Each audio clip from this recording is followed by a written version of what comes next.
हमने तय किया है कि आने वाले 1 वर्ष में 1 करोड़ युवाओं को एआई स्किल के लिए ट्रेनिंग देने का हम काम करेंगे, ताकि हमारा देश का नौजवान एआई की दुनिया में भी नेतृत्व करने का सामर्थ्य हमारे मध्यम वर्गीय परिवारों के सामने एक बहुत बड़ा बोझ बन चुका है। कोचिंग क्लासेस की स्पर्धा, हर माँ बाप को लग रहा है कि कोचिंग क्लास में बच्चे को नहीं भेजा तो हम प्रतिष्ठित परिवार नहीं है।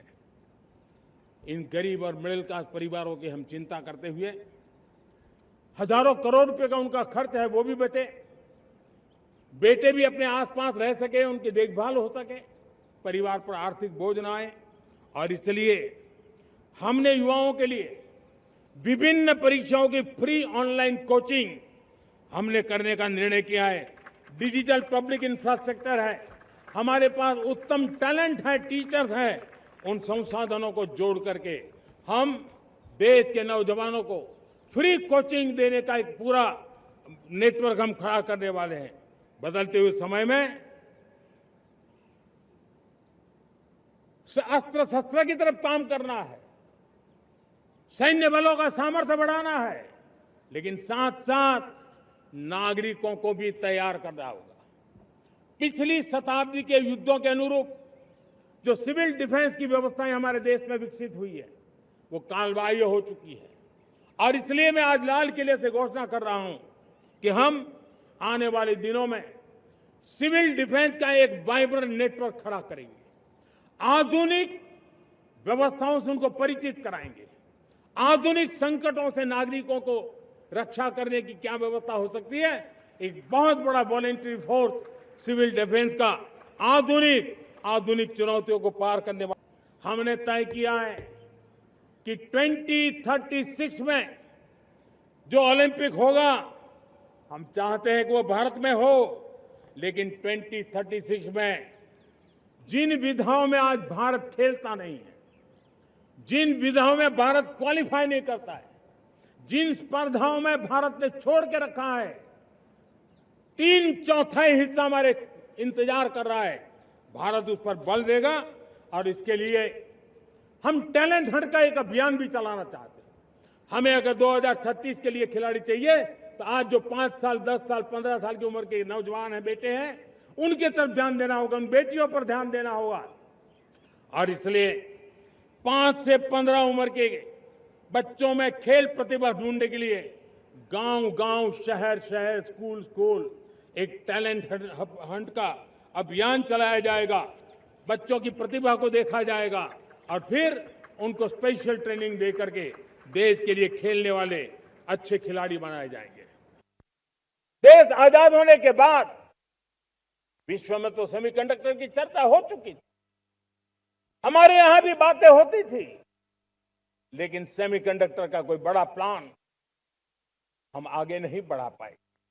और आज स्थिति क्या है?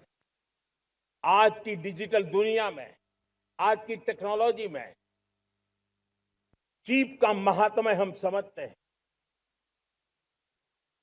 कोई भी इलेक्ट्रॉनिक गुड्स होगा, हमारे मेडिकल इक्विपमेंट होंगे, हमारे ट्रांसपोर्ट के रास्ते होंगे, हर किसी में चिप अनिवार्य है।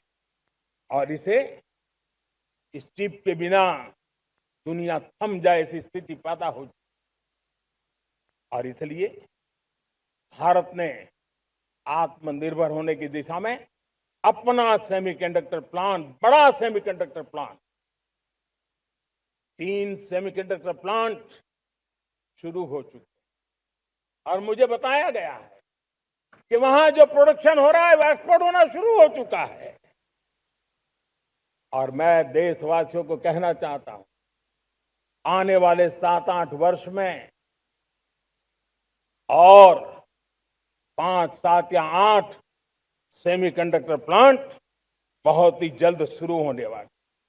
एनर्जी सिक्योरिटी ये हमारे समय की मांग है और इसलिए हमने पहले से ही उस दिशा में एक के बाद एक मजबूत कदम उठाए हैं। एनर्जी सिक्योरिटी का एक बड़ा माध्यम है परमाणु ऊर्जा, न्यूक्लियर एनर्जी। हमने पार्लियामेंट में शांति एक्ट पास कर करके एक नए लक्ष्य तरफ जाने का रास्ता तय कर लिया है। 2047 तक हम 100 गीगावाट न्यूक्लियर पावर का लक्ष्य लेकर के चल रहे हैं। इसी एक दशक में हम 5 नए न्यूक्लियर रिएक्टर शुरू करने का लक्ष्य लेकर के चल रहे हैं।